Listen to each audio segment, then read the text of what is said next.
Hello दोस्तों, एक बार फिर से स्वागत है आपके अपने यूट्यूब चैनल इंग्लिश मस्ती पर। तो दोस्तों, आपने लूसेंट का नाम सुना होगा, ठीक है। लूसेंट का नाम सुना होगा, पढ़ा भी होगा। लेकिन आज मैं उस बुक के बारे में बताने वाला हूँ कि इस बुक को आपको कैसे पढ़ना है, ठीक है। और जो तरीका मैं बताने वाला हूँ दोस्तों, बहुत ही ज़्यादा इफेक्टिव तरीका है। उस तरह से आपने पढ़ा तो लूसेंट आपको याद भी होगी और आप सिलेक्शन भी आपका पक्का कर सकते हो। उस तरह से मैं जो बता रहा हूँ उस तरह से पढ़ के, ठीक है। तो दोस्तों, अभी तक यूट्यूब पर किसी ने नहीं बताया है कि लूसेंट को किस तरह से आपको पढ़ना है, ठीक है। अब देखिए, लूसेंट दोस्तों दो तरह की लूसेंट आती है। एक तो आपको डिस्क्रिप्टिव आती है जिसमें आपको जितनी भी व्याख्या है वो दी हुई है, ठीक है। और एक आती है दोस्तों ये लूसेंट वस्तुनिष्ठ ऑब्जेक्टिव जो क्वेश्चन आते हैं इसमें, ये ठीक है। और मैं इसकी बात कर रहा हूँ कि ये जो ऑब्जेक्टिव है इसको किस तरह से आपको कंप्लीट करना है, ठीक है। वस्तुनिष्ठ तो आपको करनी है, और डिस्क्रिप्टिव है वो तो आपको करनी ही करनी, जिसमें सारी व्याख्या है। इसके बाद ये इंपॉर्टेंट हो जाता है दोस्तों, जिससे कि ज़्यादा से ज़्यादा क्वेश्चन आप जल्दी जल्दी सॉल्व कर सको और एग्ज़ाम के पॉइंट ऑफ व्यू से आप कम टाइम में ज़्यादा तैयारी कर सको, ठीक है। तो देखिए, ये है दोस्तों लूसेंट वस्तुनिष्ठ।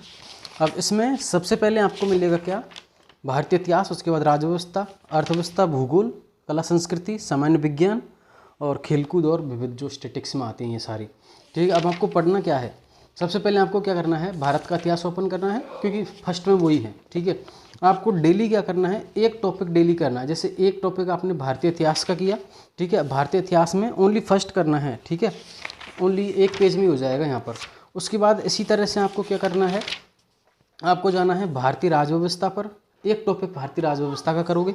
उसके बाद भारतीय अर्थव्यवस्था, ठीक है। भारतीय अर्थव्यवस्था के पहलू है, महत्वपूर्ण पहलू, वो आपको करने हैं।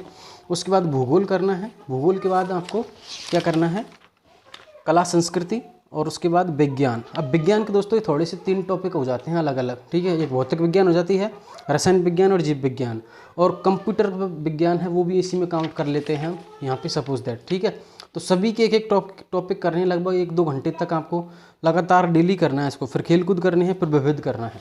इसी तरह से आपको डेली करना है, लगभग 2-3 महीने आपको करोगे ना, 2 महीने लगभग, ठीक है। अगर आपकी कैपेसिटी है, आपकी सेटिंग कैपेसिटी अच्छी है, लर्निंग कैपेसिटी अच्छी है, आप ज़्यादा देर तक पढ़ सकते हो, तो जैसे भारतीय इतिहास के आप 3 टॉपिक कर लो, सामान्य परिचय, ऐतिहासिक स्रोत और प्रागैतिहासिक काल।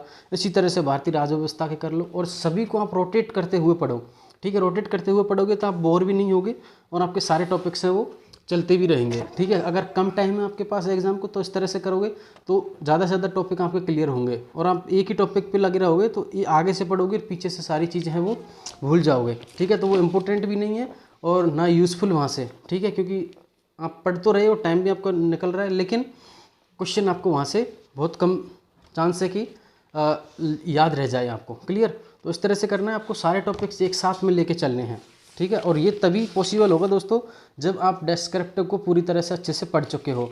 और अगर आप डिस्क्रिप्टिव नहीं भी पढ़ी है तो भी आप इसी मेथड से पढ़ो इस बुक को, क्योंकि इस तरह से करोगे ना तो आपको ज़्यादा से ज़्यादा क्वेश्चन याद होंगे। और 4 ऑप्शन को पढ़ा करो, ठीक है। एक क्वेश्चन किया और 4 ऑप्शन को पढ़ो, फिर उसका करेक्ट आंसर वो उस पर इसमें टिक करते चलो साथ में, ठीक है। टिक करोगे तो आपको एग्ज़ाम में वहाँ पे टाइम कम लगेगा।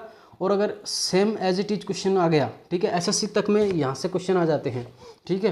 अगर सेम क्वेश्चन आया, कॉपी पेस्ट क्वेश्चन हुआ, तो आप डायरेक्ट क्वेश्चन देखते ही उसका आंसर लगा सकते हो। तो इस तरह से आपको करना है ये, क्लियर।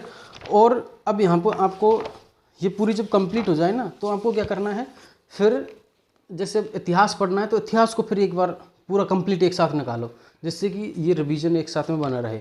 और उसके बाद टेस्ट सीरीज पे फोकस करना ही है, टेस्ट सीरीज आपको लेनी है, और पर्टिकुलर जो टॉपिक होते हैं टॉपिक वाइज टेस्ट देना है, जिससे कि आपको रिवीजन बना रहे और जो नई चीज़ हैं जो इस बुक में नहीं है वो आपको वहाँ से देखने को मिल जाए, ठीक है। तो इस तरह से आपको पढ़ना है इस लूसेंट को, क्योंकि लूसेंट को पढ़ते सभी है लेकिन याद किसी को नहीं रहता। और बाकी ये बहुत अच्छी बुक है दोस्तों, अगर आप भटकने की ज़रूरत नहीं है, क्योंकि ये जो बुक है ना इसमें एक कंप्लीट जीके है, ठीक है। कंप्लीट जीके जीएस आ जाती है इसमें, ठीक है। तो आप 100 बुक खरीदने से अच्छा है कि एक ही बुक को 100 बार पढ़ लो, ठीक है।